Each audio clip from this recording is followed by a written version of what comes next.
सुप्रभात बच्चों, कैसे हैं आप सब। मुझे पता है मैं आशा भी करती हूँ कि आप सब स्वस्थ होंगे।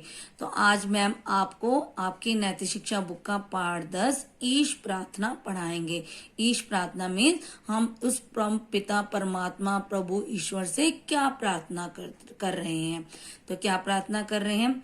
वह शक्ति हमें दो दया निधे, कर्तव्य मार्ग पर डट जावे, पर सेवा पर उपकार में हम निज जीवन सफल बना जावें।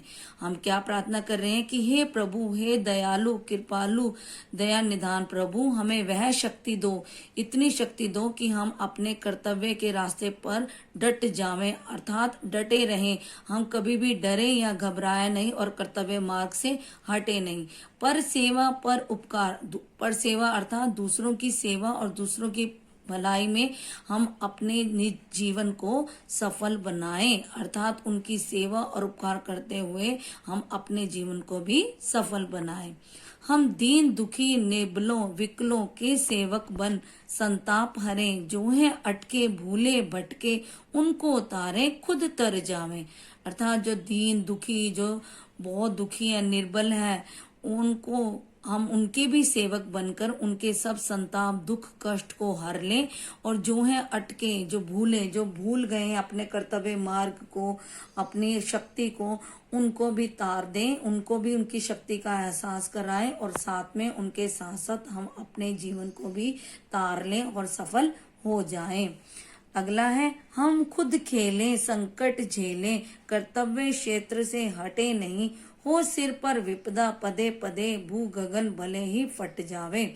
इसमें हम क्या प्रार्थना कर रहे हैं कि हे प्रभु, जो भी मुसीबत दुख दर्द हमारे ऊपर आते हैं, हमारे जीवन में आते हैं, हम उन दुख दर्द संकटों मुसीबतों को झेले लेकिन अपने कर्तव्य के मार्ग से कभी भी नहीं हटे।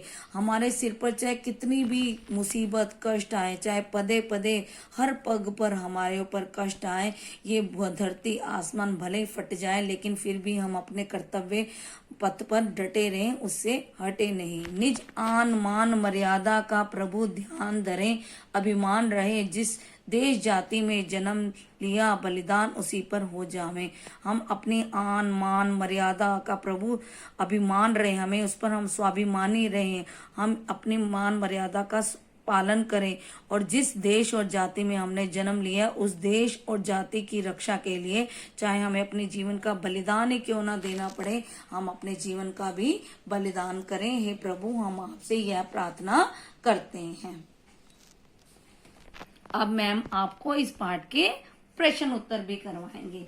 इसमें पहला प्रश्न है, कर्तव्य मार्ग पर डट जाने के लिए यहाँ प्रभु से किस शक्ति की मांग की गई है? इसका उत्तर है, कर्तव्य मार्ग पर डट जाने के लिए पर सेवा और परोपकार की शक्ति की मांग की गई है। अब अगला प्रश्न है, जीवन को सफल बनाने के लिए क्या करना यहाँ आवश्यक बताया गया है? तो इसका उत्तर है, जीवन को सफल बनाने के लिए हमें हमेशा परोपकार अर्थात दूसरों की भलाई करनी चाहिए।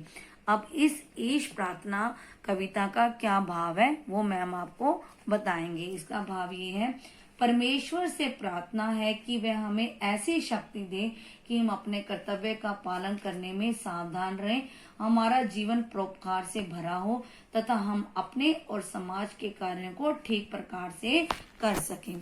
अब इसके अलावा आपको पता ही है कि आर्य समाज के 1 से 10 तक नियम होते हैं, लेकिन आपको इन ईश प्रार्थना के प्रश्न उत्तर के साथ साथ आपको आर्य समाज के 1 से 5 तक भी नियम अपनी अपनी नैतिक शिक्षा की नोटबुक में लिखने भी हैं और याद भी करने हैं। धन्यवाद।